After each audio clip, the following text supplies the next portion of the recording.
ನಮಸ್ತೆ ವೀಕ್ಷಕರೇ. ದೋಸೆ ಮಾಡಲು ಬೇಕಾಗುವಂಥ ಸಾಮಗ್ರಿಗಳು: ಮೊದಲಿಗೆ 2 ಕಪ್ ಅಕ್ಕಿಯನ್ನು ತಗೊಂಡಿದ್ದೇನೆ. ಹಾಗೆ ಉದ್ದಿನ ಬೇಳೆ, ಸ್ವಲ್ಪ ಮೆಂತ್ಯ ಕಾಳುಗಳನ್ನು ತಗೊಂಡಿದ್ದೇನೆ.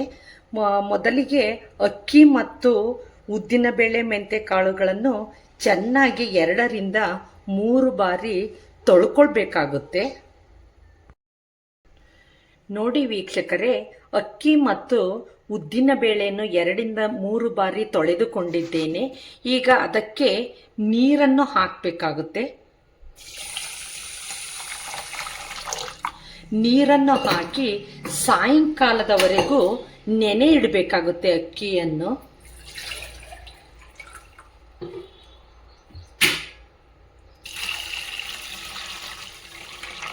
ಈ ರೀತಿ ನೀರನ್ನು ಹಾಕಿ ಸಪ್ರೇಟಾಗಿ ಹಾಕಿ, ಉದ್ದಿನ ಬೇಳೆ ಮೆಂತ್ಯ ಕಾಳು ಒಂದು ಪಾತ್ರೆಯಲ್ಲಿ, ಅಕ್ಕಿಯನ್ನು ಒಂದು ಪಾತ್ರೆಯಲ್ಲಿ ಸಪ್ರೇಟಾಗಿ ನೆನೆ ಇಡಬೇಕಾಗುತ್ತದೆ ಸಾಯಂಕಾಲದವರೆಗೂ. ವೀಕ್ಷಕರೇ ನೋಡಿ, ಮಾರ್ನಿಂಗು ಅಕ್ಕಿ, ಉದ್ದಿನ ಬೇಳೆ ಮತ್ತು ಮೆಂತ್ಯ ಕಾಳನ್ನ ನೆನೆ ಇಟ್ಟಿದ್ನಲ್ಲ, ಅದನ್ನ ಈಗ ನೀಟಾಗಿ 1 ರಿಂದ 2 ಬಾರಿ ತೊಳ್ಕೊಂಡು ಅದನ್ನ ಮಿಕ್ಸಿಗೆ ಹಾಕಿ ರುಬ್ಕೊಳ್ತೀನಿ.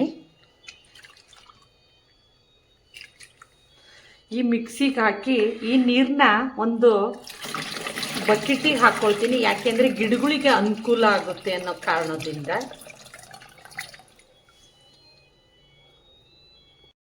ವೀಕ್ಷಕರೇ ನೋಡ್ರಿ, ಉದ್ದಿನ ಬೇಳೆ ಮತ್ತು ಮೆಂತ್ಯ ಕಾಳನ್ನ ಜಾರಿಗೆ ಹಾಕಿದ್ದೀನಿ. ಈಗ ಒಂದು ಅರ್ಧ ಕಪ್ನಷ್ಟು ನೀರು ಹಾಕ್ತಾ ಇದ್ದೀನಿ.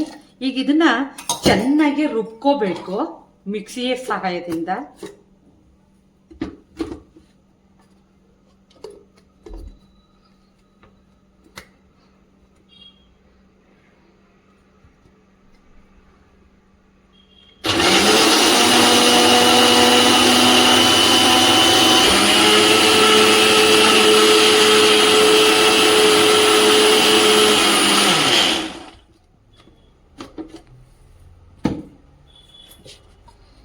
ವೀಕ್ಷಕರೇ ನೋಡಿ, ಉದ್ದಿನ ಬೇಳೆ ಮತ್ತು ಮೆಂತ್ಯ ಕಾಳನ್ನ ಈ ರೀತಿ ಸಣ್ಣಗೆ ರುಬ್ಕೊಳ್ಬೇಕಾಗುತ್ತೆ.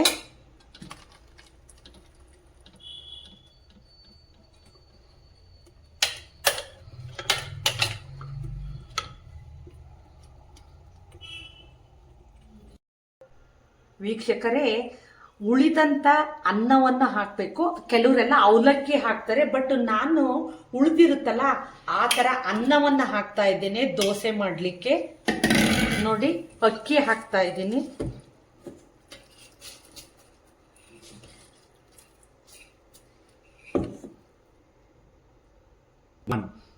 ನೋಡಿ ವೀಕ್ಷಕರೇ, ಇದನ್ನು ಈಗ ಅನ್ನ ಮತ್ತು ಅಕ್ಕಿನ ಚೆನ್ನಾಗಿ ಸಣ್ಣಕ್ಕೆ ರುಬ್ಕೊಳ್ಬೇಕಾಗುತ್ತೆ.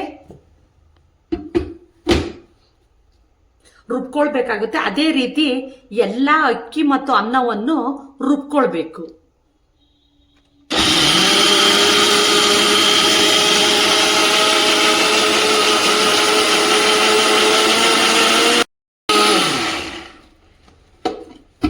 ನೋಡಿ ವೀಕ್ಷಕರೇ, ಅಕ್ಕಿ ಮತ್ತು ಅನ್ನವನ್ನು ಸಹ ಈ ರೀತಿ ಸಣ್ಣಕ್ಕೆ ರುಬ್ಕೊಳ್ಬೇಕಾಗುತ್ತೆ. ನೋಡಿ, ಈ ರೀತಿ ಸಣ್ಣಕ್ಕೆ ರುಬ್ಕೊಳ್ಬೇಕಾಗುತ್ತೆ.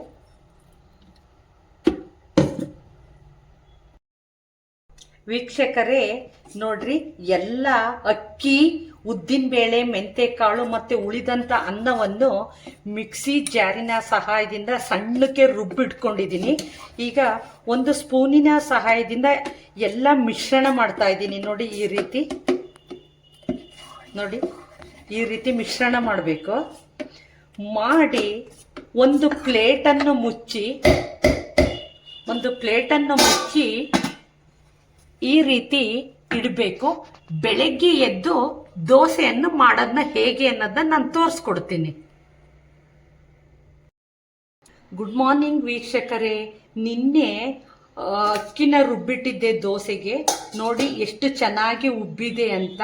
ಈಗ ಇದಕ್ಕೆ ಉಪ್ಪನ್ನು ಬೆರೆಸಿ ಒಂದು 10 ನಿಮಿಷ ಬಿಡಬೇಕಾಗುತ್ತೆ. ನೋಡಿ ವೀಕ್ಷಕರೇ, ಹಿಟ್ಟು ರುಬ್ಬಿದ್ನೆಲ್ಲ ಅದರಲ್ಲಿ ಒಂದು ಅರ್ಧ ಭಾಗ ಮಾತ್ರ ತಗೊಂಡಿದ್ದೀನಿ. ಯಾಕೆಂದ್ರೆ ಈಗ ದೋಸೆ ಮಾಡ್ಲಿಕ್ಕೆ ಇಷ್ಟೇ ಬೇಕಾಗಿರೋದು. ಅದಕ್ಕೋಸ್ಕರ ಅದಕ್ಕೆ ಸ್ವಲ್ಪ ಉಪ್ಪನ್ನ ಬೆರೆಸ್ತೀನಿ. ಉಪ್ಪನ್ನ ಬೆರೆಸಿ ಒಂದು 10 ನಿಮಿಷ ಬಿಡಬೇಕಾಗುತ್ತೆ.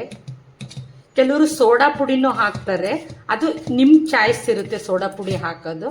ಇದು ಈ ಉಪ್ಪನ್ನ ಬೆರೆಸಿ ಒಂದು 10 ನಿಮಿಷ ಬಿಡಬೇಕಾಗುತ್ತೆ.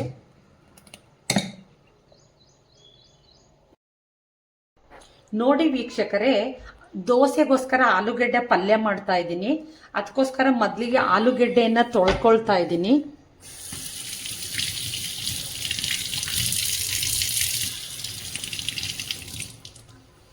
ಈಗ ಇದನ್ನ ಎರಡು ಭಾಗವಾಗಿ ಕಟ್ ಮಾಡ್ಕೊಳ್ತೀನಿ, ಬೇಗ ಬೇಯುತ್ತೆ ಅಂತ.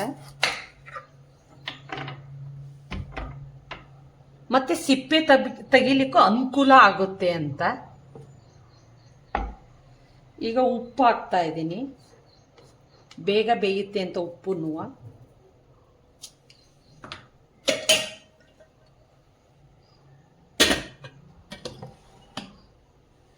ಈಗ ಇದನ್ನ ಗ್ಯಾಸ್ ಸ್ಟವ್ ಅಲ್ಲಿ ಇಟ್ಟು 2 ವಿಷಲ್ ಮಾಡ್ಕೊಳ್ತೀನಿ. ಗ್ಯಾಸ್ ಸ್ಟವ್ನ ಆನ್ ಮಾಡ್ಕೊಳ್ತಾ ಇದ್ದೀನಿ. ಈಗ ಆಲೂಗೆಡ್ಡೆನ ಇಡ್ತಾ ಇದ್ದೀನಿ.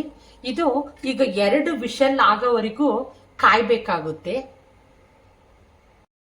ನೋಡಿ ವೀಕ್ಷಕರೇ, ದೋಸೆಗೆ ಕೊಬ್ಬರಿ ಚಟ್ನಿ ಮಾಡ್ತಾ ಇದ್ದೀನಿ. ಅದಕ್ಕೋಸ್ಕರ 2 ಹಸಿಮೆಣಸಿನ್ಕಾಯಿ ತಗೊಂಡಿದ್ದೀನಿ, ಒಂದು ಸ್ವಲ್ಪ ಹುಣಸೆಹಣ್ಣು ತಗೊಂಡಿದ್ದೀನಿ, ಹಸಿ ಶುಂಠಿ, ಬೆಳ್ಳುಳ್ಳಿ, ಹಾಗೆ ಸ್ವಲ್ಪ ಹುರ್ಗೊಡ್ಲೆ ತಗೊಂಡಿದ್ದೀನಿ. ಹಸಿ ಕೊಬ್ಬರಿ ತುರಿದಿಟ್ಕೊಂಡಿದ್ದೀನಿ. ಹಸಿ ಕೊಬ್ಬರಿನ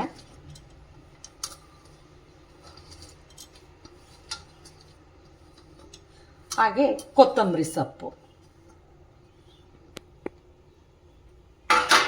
ರುಚಿಗೆ ತಕ್ಕಷ್ಟು ಸ್ವಲ್ಪನೇ ಉಪ್ಪು ಹಾಕ್ಕೊಳ್ಬೇಕಾಗುತ್ತೆ. ಹಸಿ ಕೊಬ್ಬರಿ ದೋಸೆಗೆ ಚಟ್ನಿ ಇದು. ವೀಕ್ಷಕರೇ, ಸ್ವಲ್ಪ ನೀರು ಹಾಕಬೇಕಾಗುತ್ತೆ. ನೀರು ಹಾಕಿ ಮಿಕ್ಸಿಯಲ್ಲಿಟ್ಟು ಇದನ್ನ ರುಬ್ಕೊಳ್ಬೇಕಾಗುತ್ತೆ.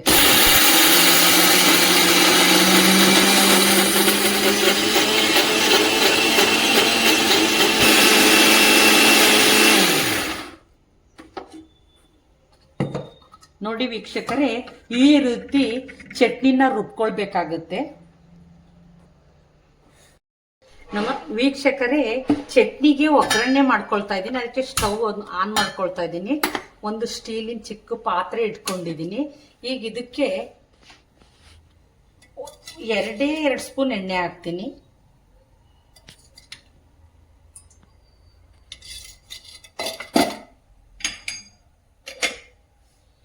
ಇದು ಎಣ್ಣೆ ಕಾಯಬೇಕು ಸ್ವಲ್ಪ ಹೊತ್ತು. ಎಣ್ಣೆ ಕಾದಿದೆ. ಈ ಸಂದರ್ಭದಲ್ಲಿ ಸ್ವಲ್ಪ ಉದ್ದಿನ ಬೇಳೆನ ಹಾಕಬೇಕಾಗುತ್ತೆ. ಇದೆ ಸ್ವಲ್ಪ ಉದ್ದಿನ ಬೇಳೆ, ಸ್ವಲ್ಪ ಜೀರಿಗೆ, ಹಾಗೆ ಸ್ವಲ್ಪ ಸಾಸಿವೆ, ಒಣಮೆಣಸಿನಕಾಯಿ,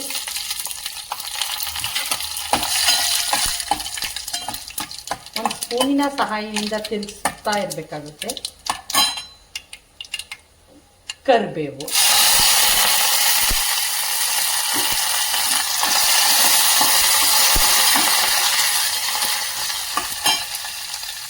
ಒಗ್ಗರಣೆ ರೆಡಿಯಾಗಿದೆ. ಒಗ್ಗರಣೆ ರೆಡಿ ಇದೆ. ಈ ಸಂದರ್ಭದಲ್ಲಿ ಚಟ್ನಿನ ಹಾಕಬೇಕಾಗುತ್ತೆ.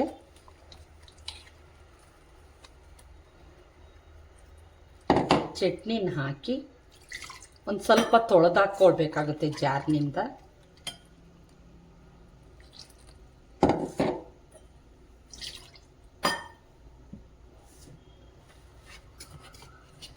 ಎಲ್ಲವನ್ನು ಮಿಶ್ರಣ ಮಾಡಬೇಕು. ಲಾಸ್ಟಿಗೆ ಕೊತ್ತಂಬರಿ ಸೊಪ್ಪನ್ನ ಹಾಕಬೇಕು.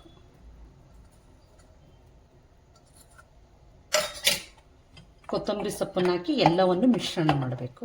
ಕೊಬ್ಬರಿ ಚಟ್ನಿ ರೆಡಿಯಾಗಿದೆ.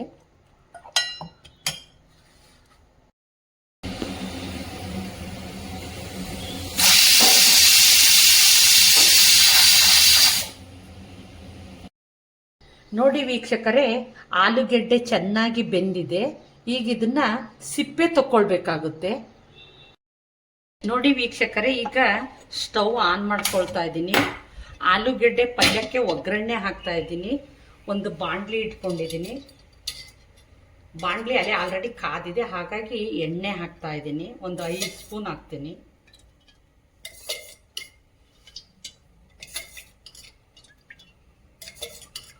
ಎಣ್ಣೆ ಒಂದು ಸ್ವಲ್ಪ ಹೊತ್ತು ಕಾಯ್ಬೇಕಾಗುತ್ತೆ.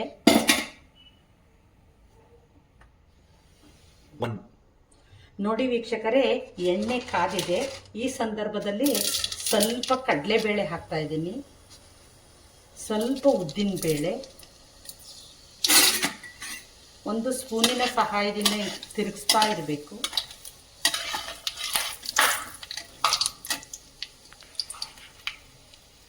ಸ್ವಲ್ಪ ಜೀರಿಗೆ, ಸ್ವಲ್ಪ ಸಾಸಿವೆ,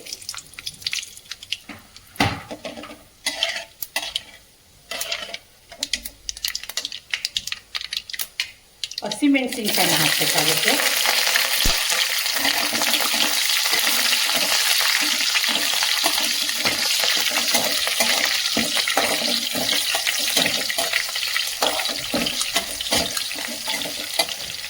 ಹಾಗೆ ಕರಿಬೇವು,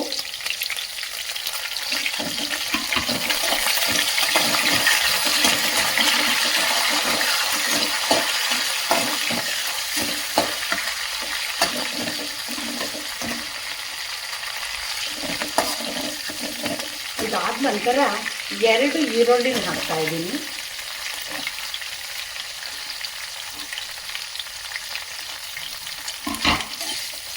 ಈ ಈರುಳ್ಳಿ ಚೆನ್ನಾಗಿ ಕಂದಬೇಕಾಗುತ್ತೆ. ಕಂದವರೆಗೂ ನಾವು ಕಾಯಬೇಕಾಗುತ್ತೆ. ನೋಡಿ ವೀಕ್ಷಕರೇ, ನೀರುಳ್ಳಿ ಕಂದಿದೆ. ಈ ಸಂದರ್ಭದಲ್ಲಿ ರುಚಿಗೆ ತಕ್ಕಷ್ಟು ಉಪ್ಪು ಹಾಕಬೇಕಾಗುತ್ತೆ. ನಾವು ಆಲ್ರೆಡಿ ಆಲೂಗೆಡ್ಡೆ ಬೇಯ್ಲಿಕ್ಕರ ಹಾಕಿರೋದ್ರಿಂದ ಸ್ವಲ್ಪನೇ ಹಾಕಬೇಕಾಗುತ್ತೆ. ಹಾಕಿ ಎಲ್ಲ ತಿರುಗಿಸ್ಕೊಳ್ಬೇಕು. ಅದೇ ರೀತಿ ಸ್ವಲ್ಪ ಅರಿಶಿನ ಪುಡಿನೂ ಹಾಕಬೇಕು.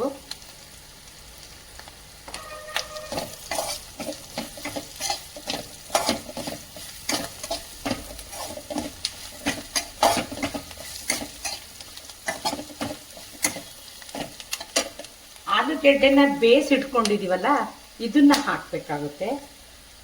ಈ ರೀತಿ ಕಿವುಚ ಹಾಕಿ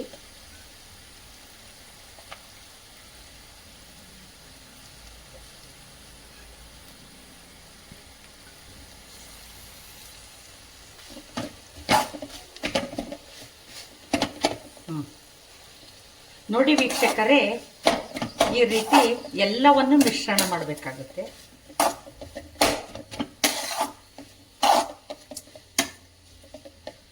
ಈ ಸಂದರ್ಭದಲ್ಲಿ ಕೊತ್ತಂಬರಿ ಸೊಪ್ಪನ್ನ ಹಾಕಬೇಕು. ಕೊತ್ತಂಬರಿ ಸೊಪ್ಪನ್ನು ಹಾಕಿ ಎಲ್ಲವನ್ನು ಮಿಶ್ರಣ ಮಾಡಬೇಕು.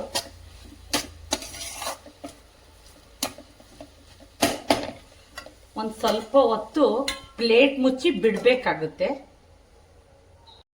ನೋಡಿ ವೀಕ್ಷಕರೇ, ಸ್ಟವ್ನ ಆನ್ ಮಾಡ್ಕೊಳ್ತಾ ಇದ್ದೀನಿ. ದೋಸೆ ಮಾಡ್ಲಿಕ್ಕೋಸ್ಕರ ತವಾ ಕಾಯಬೇಕಾಗುತ್ತೆ.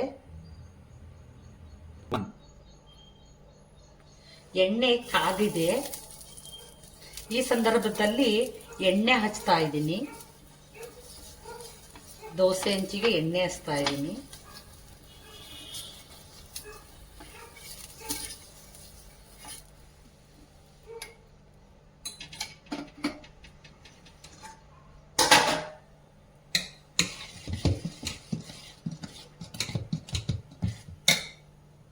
ಒಂದು ಸ್ವಲ್ಪ ನೀರು ಹೊಡ್ಕೊಳ್ಬೇಕಾಗುತ್ತೆ, ತಣ್ಣೀರು.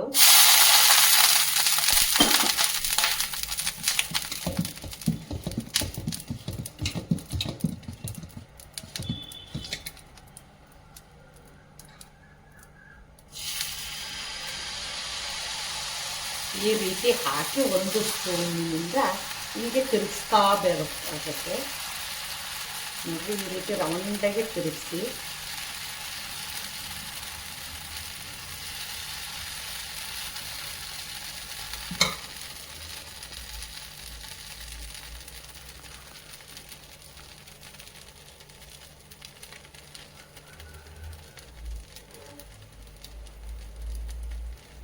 ರುಚಿಗೆ ತುಪ್ಪವನ್ನು ಹಾಕ್ತಾ ಇದ್ದೀನಿ.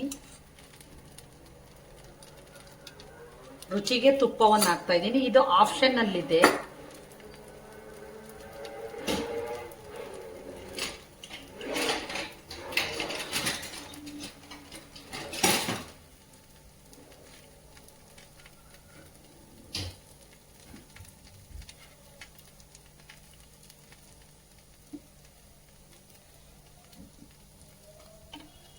ನೋಡಿ ಎಷ್ಟು ನೀಟಾಗಿ ಬರ್ತಾ ಇದೆ ಅಂತ.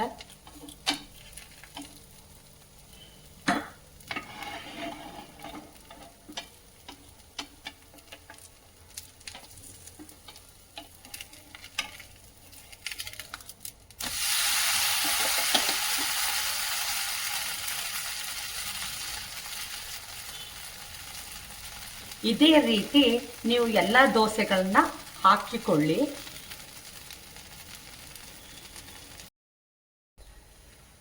ನೋಡಿ ಈ ರೀತಿ ದೋಸೆಗಳನ್ನ ಹಾಕೊಳ್ಬೇಕಾಗುತ್ತೆ. ನೋಡಿ ವೀಕ್ಷಕರೇ, ದೋಸೆ ರೆಡಿಯಾಗಿದೆ ಸವಿಯಲು. ಅದಕ್ಕೆ ಕಾಂಬಿನೇಷನ್ ಆಗಿ ಆಲೂಗೆಡ್ಡೆ ಪಲ್ಯ ಮತ್ತೆ ಹಸಿ ಕೊಬ್ಬರಿ ಚಟ್ನಿಯನ್ನ ಮಾಡಿದ್ದೇನೆ. ನಾನು ಮಾಡಿದಂತ ದೋಸೆ, ಆಲೂಗೆಡ್ಡೆ ಪಲ್ಯ, ಕೊಬ್ಬರಿ ಚಟ್ನಿ ವಿಡಿಯೋ ನಿಮಗೆ ಇಷ್ಟವಾಗಿದ್ದರೆ comment, share, subscribe my channel. Thank you.